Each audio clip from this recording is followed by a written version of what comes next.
믿사오며 그 외아들 우리 주 예수 그리스도를 믿사오니 이는 성령으로 잉태하사 동정녀 마리아에게 나시고 본디오 빌라도에게 고난을 받으사 십자가에 못 박혀 죽으시고 장사한 지 사흘 만에 죽은 자 가운데서 다시 살아나시며 하늘에 오르사 전능하신 하나님 우편에 앉아 계시다가 저리로서 산자와 죽은 자를 심판하러 오시리라. 성령을 믿사오며 거룩한 공예와 성도가 서로 교통하는 것과 죄를 사하여 주시는 것과 몸이 다시 사는 것과 영원히 사는 것을 믿사옵나이다. 아멘. 좋으신 하나님, 오늘 새벽도 하나님 귀한 전으로 인도해 주심을 감사합니다. 늘 깨어있게 하여 주시고 또 하나님 기뻐하신 뜻을 잘 분별하여서 순종함으로써 하나님의 능력을 세상 가운데 나타낼 수 있는 우리 모두가 되게 하옵소서. 오늘 이 하루도 힘 주시고 능력 주셔서 더욱 주의 일에 힘쓰는 우리 모두가 되게 하옵소서. 귀한 힘을 하나님 앞에 올려드립니다. 하나님 건축 예물을 드리고 또 10분의 1을 구별하여 드리고 하나님 앞에 드려지는 귀한 예물들 하나님 기쁨으로 받아주셔서 하나님 앞에 순종하는 것만큼 하늘의 신령한 복으로 채워주시옵소서. 예수님의 이름으로 기도합나이다. 아멘. 하나님 말씀 보도록 합니다. 하나님 말씀은 데살로니가전서 4장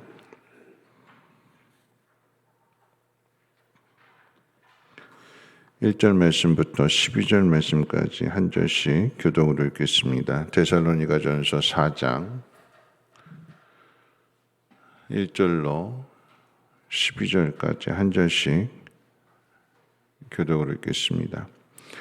그러므로 형제들아 우리가 끝으로 주 예수 안에서 너희에게 구하고 권면하노니 너희가 마땅히 어떻게 행하며 하나님을 기쁘시게 할 수 있는지를 우리에게 배웠으니 곧 너희가 행하는 바라 더욱 많이 힘쓰라.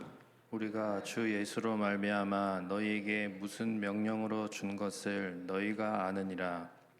하나님의 뜻은 이것이니 너희의 거룩함이라 곧 음란을 버리고 존귀함으로 자기의 아내 대할 줄을 알고 하나님을 모르는 이방인과 같이 세욕을 따르지 말고 이 일에 분수를 넘어서 형제를 해하지 말라. 이는 우리가 너희에게 미리 말하고 증언한 것과 같이 이 모든 일에 주께서 신원하여 주심이라. 하나님이 우리를 부르심은 부정하게 하심이 아니요 거룩하게 하심이니 그러므로 저버리는 자는 사람을 저버림이 아니요 너희에게 그의 성령을 주신 하나님을 저버림이니라. 형제 사랑에 관하여는 너희에게 쓸 것이 없음은 너희들 자신이 하나님의 가르치심을 받아 서로 사랑함이라. 너희가 온 마게도냐 모든 형제에 대하여 과연 이것을 행하도다. 형제들아 권하노니 더욱 그렇게 행하고 또 너희에게 명한 것 같이 조용히 자기 일을 하고 너희 손으로 일하기를 힘쓰라. 이는 외인에 대하여 단정히 행하고 또한 아무 궁핍함이 없게 하려 함이라. 아멘. 사람마다 풍성한 복을 받기를 원합니다. 그러니까 농부의 예를 든다면 열심히 농사 지은 것에 대한 보상으로 풍성한 수확을 거두기를 원하지요. 더 좋은 열매, 보다 더 풍성한 열매를 거두려고 한다면 분명한 사실은 작년보다 더 많이 힘써야 된다라고 하는 사실입니다. 그러니까 농사는 얼마만큼 농부가 땀을 흘리느냐에 따라서 그 열매가 더 다냐 그렇지 않느냐 하는 것이 결정된다고 하죠.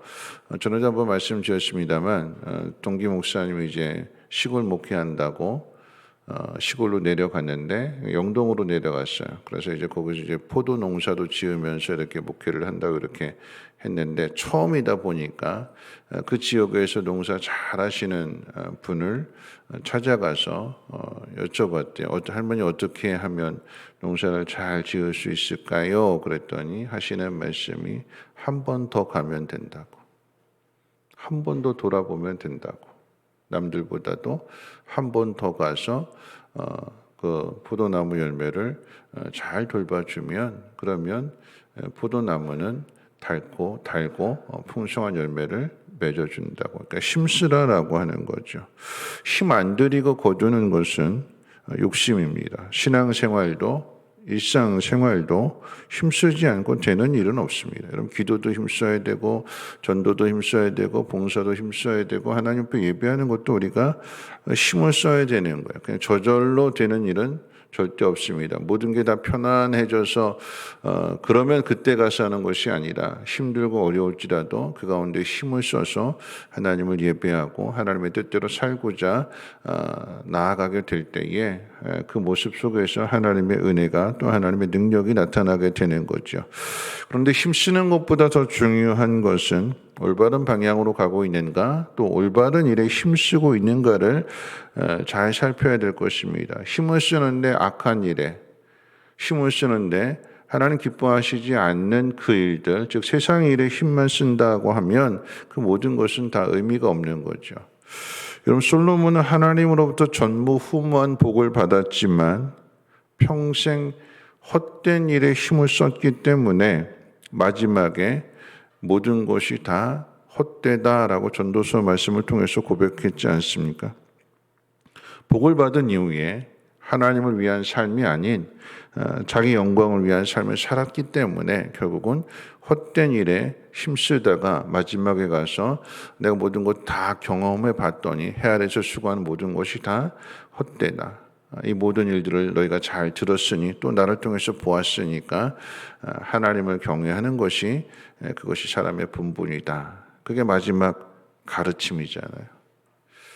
처음에 왕이 되었을 때에 하나님을 기쁘시게 했던 그 모습, 그가 구하는 그 모든 것이 하나님 마음에 맞았다라고 하는 것은 하나님이 기뻐하시는 것을 구했다라고 하는 거죠. 그렇기 때문에 하나님께서는 전무후무한 복을 주셨는데, 그런데 복을 받은 이후의 삶은 하나님 기쁘시게 하는 삶이 아니었습니다. 그러니까 우리 자신도 한번 돌아봐야 되는 거예요.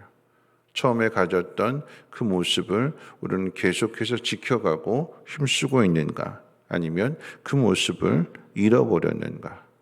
오늘 이 말씀은 어제 마지막에 읽은 말씀과 연결되는 말씀이기도 합니다. 어제 마지막 부분 3장 13절 말씀 가운데 보면 우리 같이 한번 읽어볼까요? 3장 13절 말씀입니다. 시작. 너희 마음을 굳건하게 하시고 우리 주 예수께서 그의 모든 성도와 함께 강림하실 때에 하나님 우리 아버지 앞에서 거룩함에 흠이 없게 하시기를 원하노라. 우리가 주님 앞에 다시 섰을 때에 거룩하고 흠이 없어야 된다라고 하는 거죠. 우리가 힘써야 되는 것이 무엇이냐? 거룩하고 흠이 없는 삶을 살기 위해서 힘써야 되는 것입니다. 어느 날 갑자기 이루어지는 것이 아니라 아무것도 준비하지 않다가 주님 딱 오신다고 하신 그날에 그때 가서 이제 등불 기름을 준비하려고 하지 말고 미리부터 준비하고 그것을 잘 지켜서 주님 오실 때 당황하지 않고 주님 오실 때 기뻐하는 모습으로 반가의 주님을 맞이할 수 있는 우리가 되어야 될 것입니다. 자, 그러면 우리가 거룩하고 흠이 없는 성도가 되기 위해서 어떻게 해야 되느냐? 1절부터 8절 말씀까지는 거룩의 힘을 쓰라라고 하고 있어요. 너희가 어떻게 하나님을 기쁘시게 하는지를 우리로부터 배웠으니까 그 배운 바를 지키기 위해서 더욱 힘써라. 하나님 기뻐하시는 일. 하나님 기뻐하시는 일 무엇인가에 대해서 가르쳐 줄 때 거룩에 힘쓰라라고 하는 거죠. 하나님의 뜻은 우리의 거룩이다. 그런데 이 거룩이라고 하는 것은요, 연결되어져 있어요. 첫째는 하나님에게서 배워서 그 하나님 앞에 배운 거룩을 세상 사람들과의 관계 속에서 나타내고 만들어가는 것입니다. 그러니까 하나님의 사랑하는 그 모습이 이웃 사랑을 통해서 나타나는 게 연결되어지는 거죠. 그러니까 하나님만 사랑하고 이웃을 사랑하지 않는 것은 진짜 믿음이 아니죠. 이웃만 사랑하고 사람만 사랑하고 하나님을 사랑하지 않은 것 또한 진짜 믿음이 아닙니다. 연결되는 거예요. 하나님 사랑하면 이웃도 사랑하는. 나를 사랑하게 되면 이웃을 사랑함으로써, 그러니까 연결되어졌다라고 하는 의미는 곧 하나님을 기쁘시게 하는 일이 나를 기쁘게 하는 일이 되는 것이고 이웃을 기쁘게 하는 일로 다 연결되어지게 되는 거예요. 그걸 힘써야 되는 것인데, 여러분 이 말씀 하나님 기쁘시게 하는 것은 곧 우리의 거룩인데 어떻게 거룩을 이루냐? 구체적으로 이제 세 가지를 이야기하죠. 음란을 버리라. 음란을. 이렇게 말씀하는 이유는 그 당시 데살로니가뿐만 아니라 그 헬라 지역 사람들이 다 음란한 생활을 하고 있었어요. 그것을 버리라. 예수 믿는 사람이 됐으면 자신을 깨끗하게 하기 위해서 음란을 버려야 되는데, 그 다음에 말씀 가운데 보면 거룩함과 존귀함으로 자기 아내를 대하라 그랬습니다. 거룩함과 존귀함. 근데 여기서 표현된 이 아내라고 하는 단어는 원문상으로 보면 그릇이라고 하는 단어이고 몸이라고 하는 단어입니다. 그러니까 결국은 이제 자기 자신, 그러니까 아내를 거룩하게 대하고 존귀하게 대하는 그 일이 곧 자기 자신의 몸을 거룩하게 하는 일이기도 하고, 그 일은 더 나아가서 색욕을 버리고 분수를 넘어서 형제를 해하지 말라 그랬습니다. 여기서 색욕이라고 하는 것은 충동적인 정욕을 버리고 분수를 넘어서 형제를 해하지 말라. 그러니까 자기 아내를 사랑하는 일은 곧 자기를 사랑하는 일, 자기 몸을 지키는 일. 그런데 자기 몸을 지키는 일은 곧 형제를 지키는 일로 연결되는 거죠. 아내와 남편의 관계 속에서 서로의 몸을 존중하게 거룩하게 지켜주지 않으면 그 마음의 공허함을 다른 곳으로 채우기 위해서 다른 여인에게 눈을 돌리게 될 것이고, 다른 여인에게 눈을 돌린다라고 하면 결국은 다른 가정을 깨트리게 되는 일들도 벌어지게 되니까 결국 다 연결된다라고 하는 거죠. 내 몸을 잘 지키는 일이 이웃의 몸을 지켜주는 일이기도 해요. 이웃의 몸을 잘 지켜주는 그 일이 내 몸을 잘 지켜주는 일이기도 합니다. 그러니까 이 일에 힘쓰라라고 하는 거죠. 주의할 것은 색욕을 버리라고 했을 때 충동적인 정욕, 그러니까 순간적으로 마음 변하지 말라라고 하는 거죠. 그러니까 마음에 유혹이 오거나 어떤 자극이 왔을 때에 충동적으로 일하지 말고 계획적으로, 그리고 늘 하던 대로.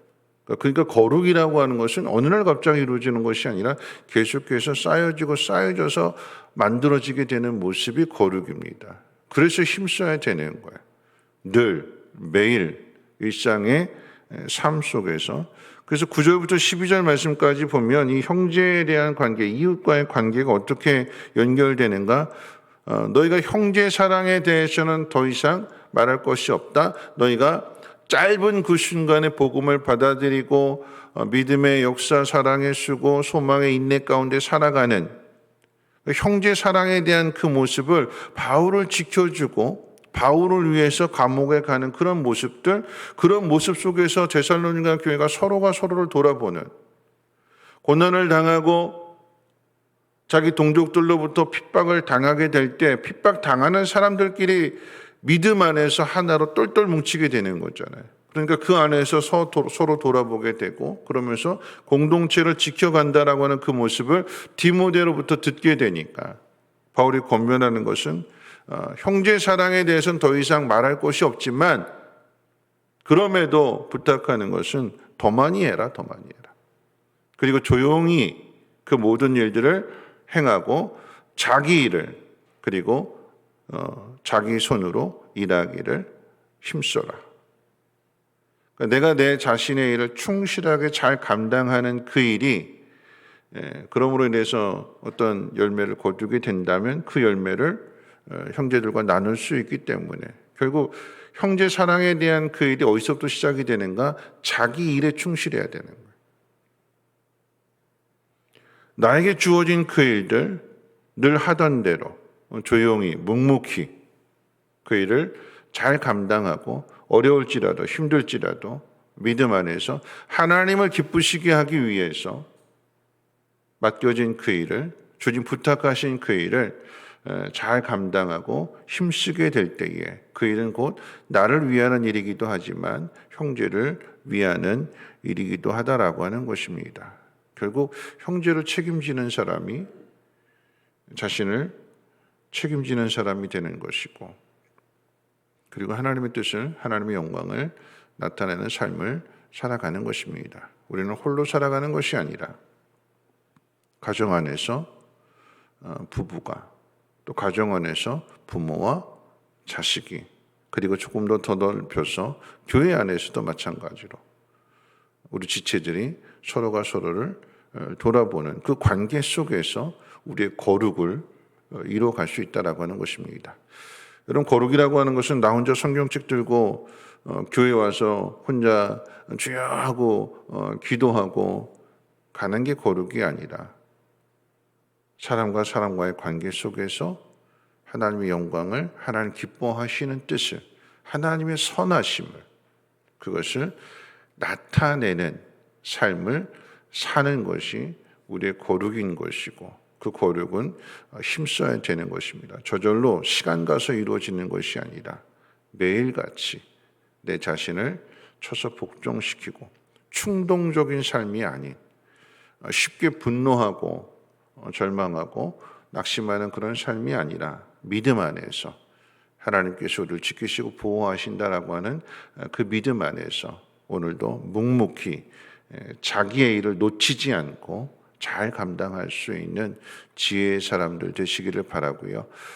앞서 말씀드렸던 것처럼 솔로몬처럼 처음의 모습, 하나님 기쁘시게 했던 그 모습을 잊어버리고 세상 헛된 것에 마음 빼앗기지 않고, 모든 것이 다 헛되다라고 하는 것이 아니라 모든 것이 다 기쁨이고 모든 것이 다 하나님의 영광이다라고 고백할 수 있는 우리의 삶이 되시기를 주님의 이름으로 축원을 드립니다. 우리 찬송가 420장 찬송하신 후에 함께 기도하겠습니다.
말씀 생각하면서 함께 기도하실 텐데요. 여러분, 거룩은 나 혼자 지키는 것이 아니라 사람과의 관계 속에서 다듬어지는 것이 거룩입니다.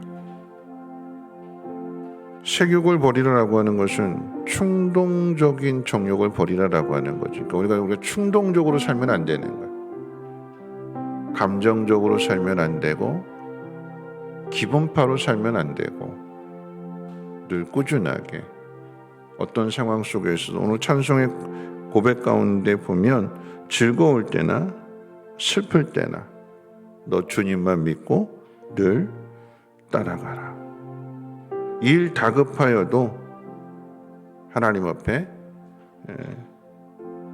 기도하고 하나님 가르쳐 주시는 대로 그 뜻을 행할 수 있는 사람과의 관계 속에서 거룩함을 만들어갈 수 있는 하나님을 기쁘시게 하는 삶을 살아갈 수 있는 우리 모두가 되게 해달라고 기도하시고 가정 안에서나 교회 안에서나 이웃들과의 관계 속에서도 하나님 믿는 사람답게 하나님의 사랑을 잘 나타낼 수 있는 그리고 자기 일에 꾸준히 지속적으로 조용히 묵묵히 힘쓰는 우리 모두가 되게 해달라고 함께 통성으로 하나님 앞에 기도합니다. 거룩하신 하나님 감사합니다. 오늘 하나님 말씀 듣습니다. 하나님 거룩하고 흠이 없는 모습으로 우리 모두는 다 하나님 앞에 서야 될 것입니다. 그래서 이 땅 가운데 그 모습을 위해서 힘써야 되는데 충동적으로 일하지 않게 하시고 하나님 기분이나 감정에 따라서 하나님의 영광을 가리는 직분도 사명도 내려놓는 것이 아니라 즐거울 때나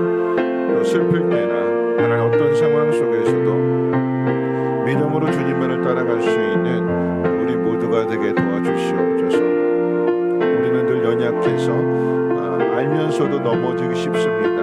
그러나 그럴 때마다 그런 일을 포기하지 아니하시고 끝까지 우리를 사랑하시고 마침내 우리를 다듬으셔서 그 자리에 세우실 주님이 계시기에 그 주님을 더욱 신뢰함으로 오늘 이 실수를 이 연약함을 채워주시고 다시 이렇게 세워주셔서 조용히 묵묵히 그 길을 걸어갈 수 있는 우리 모두가 되게 도와주시고 우리가 있는 자리에서 하나님을 기쁘시게 하며 하나님의 선한 일들을 잘 감당할 수 있는 우리 모두가 되게 도와주시옵소서. 성민교회 안에 서로가 서로를 돌아보게 하시고 그릇을 넓혀가게 하시고 그릇을 닦아내게 하시고 또한 자신의 몸을 깨끗하게 정결하게 지켜갈 수 있는 복 있는 사람들 되게